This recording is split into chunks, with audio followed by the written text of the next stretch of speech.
I'm Mary Obana. I help people get unstuck. We are all meant to have full joy, pure love, complete fulfillment, and peace. You know what else? Each of us has a light, a unique gift that we are to find and share with the world. It's why we're here. It's who we're meant to be. But sometimes we can get stuck. Join me as I work with Spirit to help people from all walks of life receive the messages they need to hear so they can understand what's standing in the way of all the joy, fulfillment, love, and peace they are meant to have so they can get on with a life they're meant to live so they can shine. Real people, real stories, starting now. Hi there and welcome. I'm so glad you're here today because we are going to be discussing how our thoughts, our words, and our actions, all those things we put out in the world, affect those around us in profound and often unexpected ways. Sometimes with everything that's going on, it's hard to remember that we're all connected. Sometimes it doesn't feel like that. Sometimes we can forget. Your energy, your outlook, has a way of impacting those around you in ways we don't even see, and sometimes in ways we don't appreciate until much later. Our thoughts, our words, our actions have causes and effects. Let's start with thoughts. So our thoughts are our first level of creation. Everything we see started with a thought. So thoughts are really powerful. What we think impacts outcomes. There's a professor and chairman of the psychology department at Harvard. He was back in the 90s. His name is Robert Rosenthal, and he's ranked as one of the most cited psychologists of the 20th century. He devoted much of his life to the study of nonverbal communication. The Pygmalion effect, or Rosenthal effect as it's called, is the studied phenomenon of how thoughts influence outcomes, how high expectations lead to better performance and low expectations lead to poorer performance. This was applied to teachers in classrooms and even to laboratory rats, which I found particularly interesting. So the story goes that late one night, Rosenthal put signs on random rat cages in his lab. Some of those cages he marked as smart, and some he marked with signs that said dumb. He then brought researchers into his lab and assigned each of them a rat, noting that some were incredibly smart and some of these rats were incredibly dumb. Their job was to run their rat through a maze over the course of a week, and the results were crazy. The smart rats performed almost twice as well as the dumb rats, even though they were all the same rats. There were all these albino lab rats. They didn't have any distinction. What he discovered is that the expectations the researchers had in their thoughts actually translated into behavioral changes in those rats. Their body language, the way they held them, the way they thought of them, all those thoughts influenced the outcomes. Wow. The second example is what Japanese scientist Masaru Imoro discovered and documented in his New York Times bestselling book, The Hidden Messages of Water. So he too set out to understand how our thoughts and intentions can affect physical outcomes. In his book, he demonstrates how when different bottles of purified water were exposed to loving, compassionate thoughts, things like gratitude, peace, love, when the water was frozen, beautiful, geometrically symmetrical crystal formations were found. Conversely, bottles of the same water exposed to fearful, discordant, negative, hateful thoughts, such as, "you disgust me," resulted in disfigured, disconnected, aesthetically unpleasant physical molecular formations. Wow, that's wild, right? If water is affected by intentions, energies, and words, then it has to make you wonder, what about human beings who are comprised of mostly water? That's crazy to think about, but it makes sense. We all are energy, and you can imagine how negative or positive thoughts, all those vibrations, impact those around us. Again, cause and effect. We know our thoughts turn into words. I came upon a story this week that struck me, so much so that I invited the person who wrote it to join us today. I'd like to introduce Kate Mayer. Kate joins us from London. Welcome, Kate. Hi, Mary. Oh, it's so nice to have you here. Oh, thank you so much for having me. So, Kate, we're discussing in this episode how we are all connected and that our thoughts, words, and actions affect others. I was so struck by the recent experience you shared about your son, Arlo, in a social media post. Can you explain what happened? Yeah, sure. So, Arlo is 11. He's literally just got his first phone, just got his keys to the front door, and just found his freedom and had gone off to the skate park to meet his friends. And, it's only the second time. And the first time I actually rang his dad and said, am I okay to let him go? And, I just felt like, oh my gosh, my baby's gone. Anyway, and so I was actually on a Zoom call, work call, and a random number came up on my phone, and nobody was on the. I couldn't hear the person on the other end. I had 3 calls, and then a call from Arlo, and Mom, I think I've dislocated my wrist. Oh, no. I'm in the skate park, and I think I've dislocated it. And I said to him, are you sure? Can you send me a photo? Prove it to me. Yeah. Anyway, I mean, it was so fortunate. He was actually on his own. His friends had already left.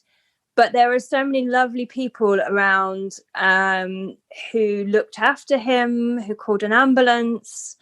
And then when I don't drive, and he was 2 bus rides away from home.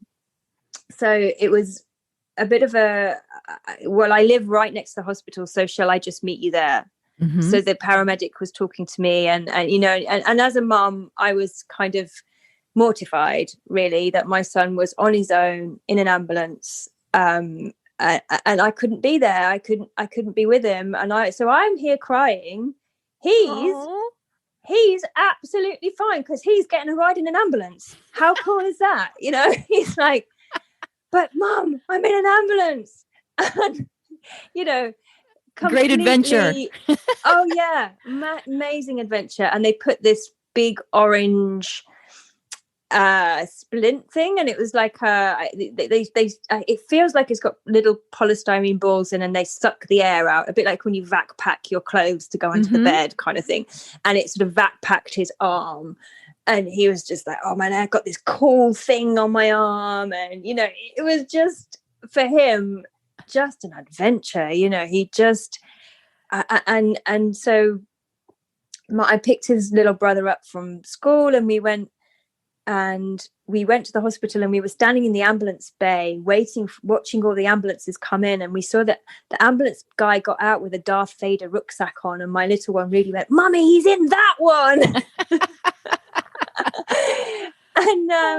And there he was, big smile on his face. He just, I don't know, like he just took it so much in his stride. And when I looked at his arm, I was like, oh my God, it was visibly bent. You could see the bend in it. And, it's just like, he's not going straight home. That's not, you don't just put a plaster cast on that and hope for the best. That looks like it needs some work.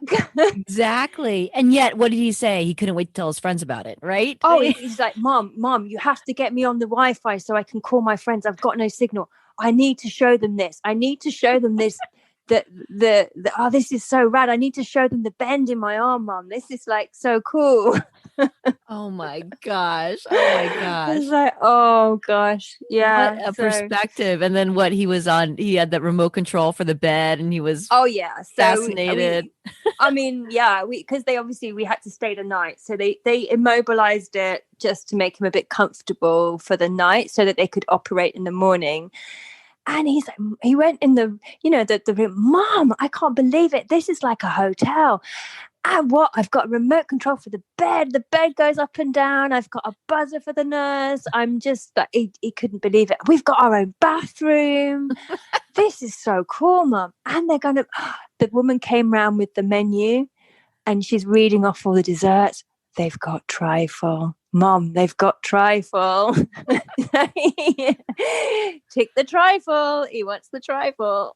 Oh my gosh, unbelievable. And then you had the Yeah. operation, right? And then what did he say after, which I loved about his sleep or something? It was so cute. Yeah, Mom, normally it takes me ages to get to sleep. And literally 2 seconds, I was gone. And it felt like 2 minutes. I was asleep for 2 hours, Mom. And it was the best sleep I've ever had. It was brilliant. Oh my God. Oh Yeah. my goodness. What an amazing outlook, right? And I have to wonder Yeah. too, how that positive mindset affected that surgeon and the staff caring for him, right? I mean, it's all affects other people. They must just have Yeah. loved him, and wanted to help Yeah. him. Do Oh. you know what though? They were all so, so lovely, so kind. And he just kept saying, Mom, I feel so special. I feel like everybody has been so, so nice to me, Mum. And so like they really care about me, Mum. And they keep asking me what my name is and when was my birthday. And they keep checking and they keep making sure they've got it all right. And I just feel so special, Mum. Oh my So goodness. I think, it was reciprocal. I think they treated him so well and he really appreciated that. And then, that made him happier. And it goes around, doesn't it? It's like, what do they say? What goes around comes around. Yes, it's So, true. yeah. It is so true. Yeah. We're all connected, cause and effect, I think it's so Mm-hmm. true. And how's Mm-hmm. he doing today? Oh, he's all good. He's all Oh, good. So good. he's got a half cast on. They just put Yeah. the half cast because he had to have wires. So I think they leave it for a week to make sure there's no swelling. Then they re-X-ray it, and then they put the full cast on. So at the moment, he's still kind of keeping it quite. He's protected. He's not. He's feeling a little bit fragile. So he Yes. doesn't want anyone jumping around near him and stuff, just in case it gets bashed. Because his little brother is quite boisterous. um, but no, he's all good. He's happy and yeah. Oh, Yeah. oh my gosh. And the thing about, I mean, this 11-year-old boy, how he has this innate, just incredibly positive outlook is so beautiful. It's so beautiful. And the thing about it too is the story doesn't end there. So your decision to share this beautiful story on social media had effects of its own, didn't it? Yeah. So, I mean, I always think twice about putting my kids on Facebook. It's not something I do lightly, and Arlo always says, "Mom, don't exploit me on Facebook."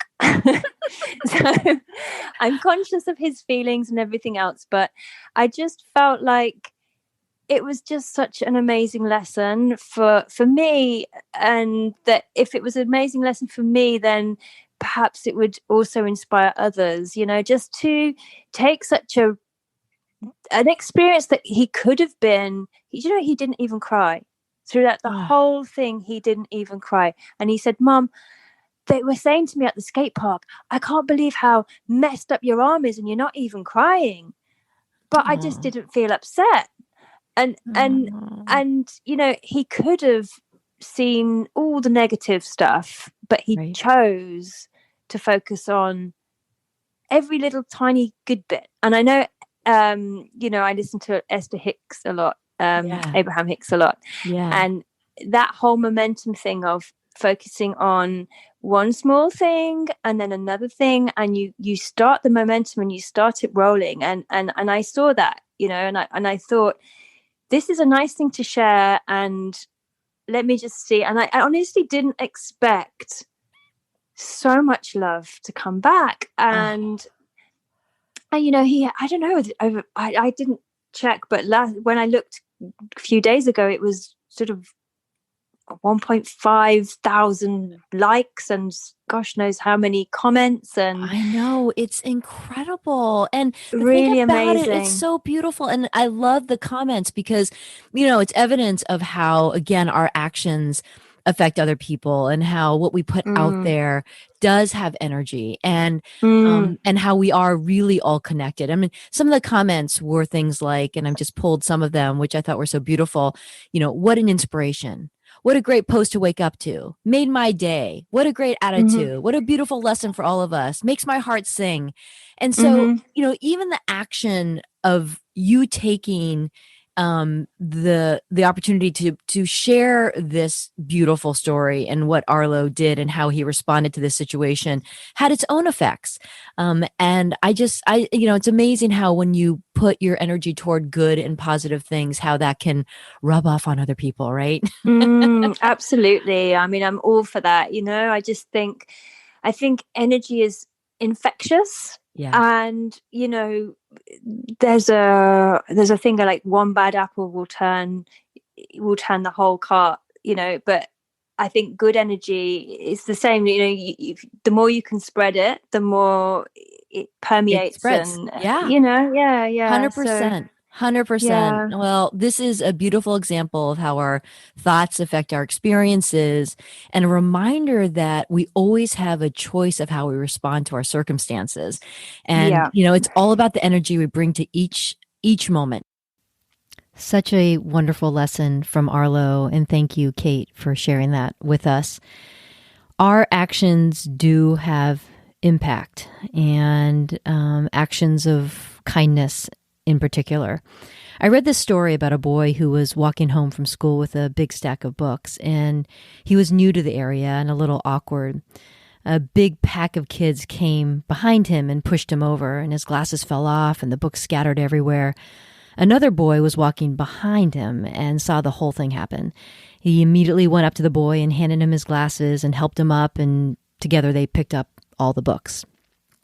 These boys would go on to become great friends. Fast forward, that boy with the books would become the high school valedictorian.